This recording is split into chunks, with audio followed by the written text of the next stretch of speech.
परिवार बिगड़ने से पहले पूर्णिमा के दिन जो स्नान कर लेता है कि कल्पवास का पूरा एक महीने का पुण्य, एक महीने का पूरा पुण्य केवल एक दिन माघी पूर्णिमा के दिन स्नान करने से प्राप्त हो जाता है।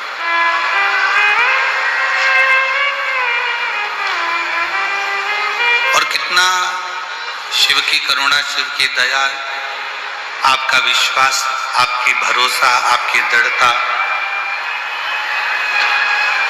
कि आप भगवान शंकर की अविरल भक्ति में डूबते हुए, शिव नाम में डूबते हुए इस पवित्र पावन प्रांगण में बैठकर भगवान शंकर की कथा का लाभ ले रहे हैं। भगवान शिव जिनकी पुनीत पावन पवित्र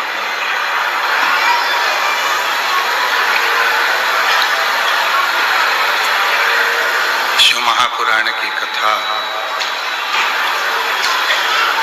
प्रयागराज की पवित्र धरा,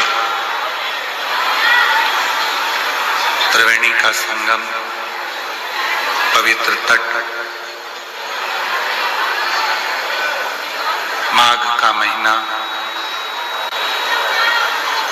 और ये पवित्र पावन भूमि श्री सतुआ बाबा सेवा शिविर प्रयागराज। इस पवित्र धरा पर बैठकर भगवान की अविरल कथा श्रवण करने का सौभाग्य प्राप्त हुआ है। कथा मंडप में विराजमान जगत गुरु महामंडलेश्वर श्री संतोषाचार्य जी सतुआ बाबा जी महाराज जी के पावन सानिध्य में 5 दिवसीय शिव महापुराण की कथा चल रही है, जो आज विराम की ओर है। एक बार सतुआ बाबा जी के लिए जोरदार ताली बजाकर उनका साधुवाद, वंदन, जिन्होंने इस पवित्र पावन तीर्थराज में बहुत दिव्यता और भव्यता के साथ में इस पवित्र पावन कथा को आयोजित किया। कथा मंडप में ही विराजमान भेंट द्वारका से महामंडलेश्वर परम पूज्य श्री गोपाल दास जी बाबा जी, जिनका नित्य स्नेह इस व्यासपीठ पर मिलता है। कथा मंडप में ही विराजमान खाक चौक के अध्यक्ष जी, साथ में ही विराजमान महंत संत साधुजन तपस्वी जन महामंडलेश्वर जी एवं सभी पूरी रात से इस भयंकर कोहरे में जो पानी जैसा बरस रहा है और ऐसे कोहरे में, भयंकर कोहरे में पूरी रात से इंतजार कर रहे इस कथा का, ठंड में सभी शिव भक्त, कथा के आज के यजमान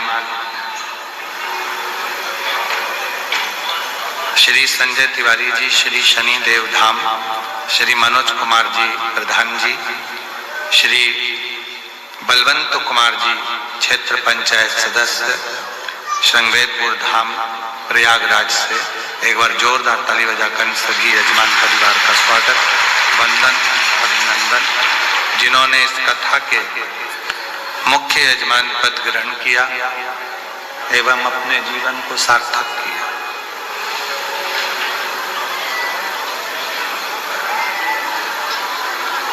ठंड बहुत तेज है,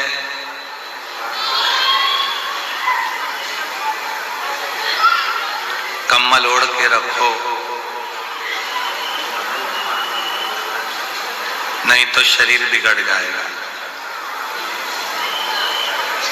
उसी तरह संसार की आंधी भी बहुत तेज है, शिव पुराण को ओढ़ के रखो, नहीं तो जीवन बिगड़ जाए।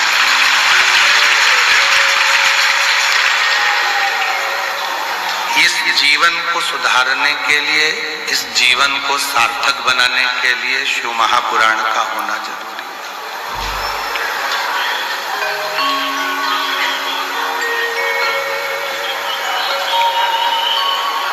कई लोग कहते हैं गुरुजी हमारा घर बिगड़ गया,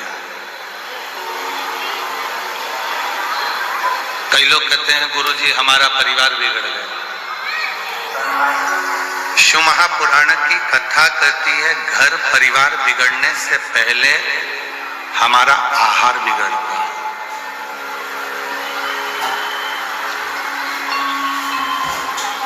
सबसे पहले बिगड़ता है तो हमारा आहार, सबसे पहले बिगड़ता है तो हमारा भोजन। हम सही आहार ग्रहण नहीं कर पाते और आहार बिगड़ा तो भाषा बिगड़ी, भाषा बिगड़ी परिवार बिगड़ा, और परिवार बिगड़ा तो फिर धीरे धीरे पूरा संसार बिगड़ा।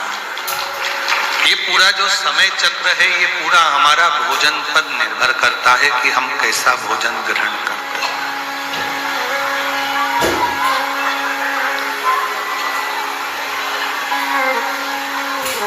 क्या आप लोगों के पास में पैसे की कमी है कि आप होटल का भोजन नहीं कर सकते? क्या आप खरीद कर भोजन नहीं कर सकते?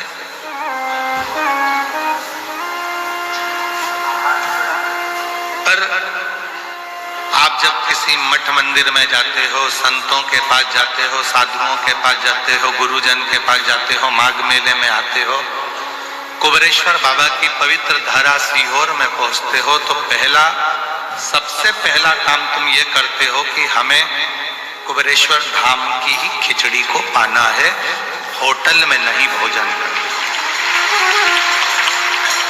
माघ मेले में आते हो तो आप सबसे पहले ये विचार करते हो कि हमें माघ मेले में संतों के दरवाजे से भिक्षावृत्ति कर कर मांग कर थोड़ा सा भोजन करना। हम मठ मंदिर में जाते हैं तो ये प्रयास करते हैं कि थोड़ा सा भोजन, थोड़ा सा प्रसाद हमें वहां से मिल जाए, थोड़ा सा। और जब वो थोड़ा सा प्रसाद हमको मिलता है तो हमने अपने साल भर में जितना भी व्यर्थ का कुछ खा लिया होता है, व्यर्थ का कुछ पा लिया होता है, तो वो संत साधु मठ मंदिर या कहीं कुबेरेश्वर धाम की थोड़ी सी भोजन प्रसादी पाते हैं तो हमारे भीतर के जो गलत विचार हैं, गलत विकार हैं, वो धीरे धीरे समाप्त होते चले जाते हैं, धीरे धीरे समाप्त। उन विकारों को समाप्त करने के लिए संत के दरवाजे का, साधु के दरवाजे का, गुरुजन के दरवाजे का, शिव के दरवाजे का थोड़ा सा भाग जरूर, थोड़ा सा।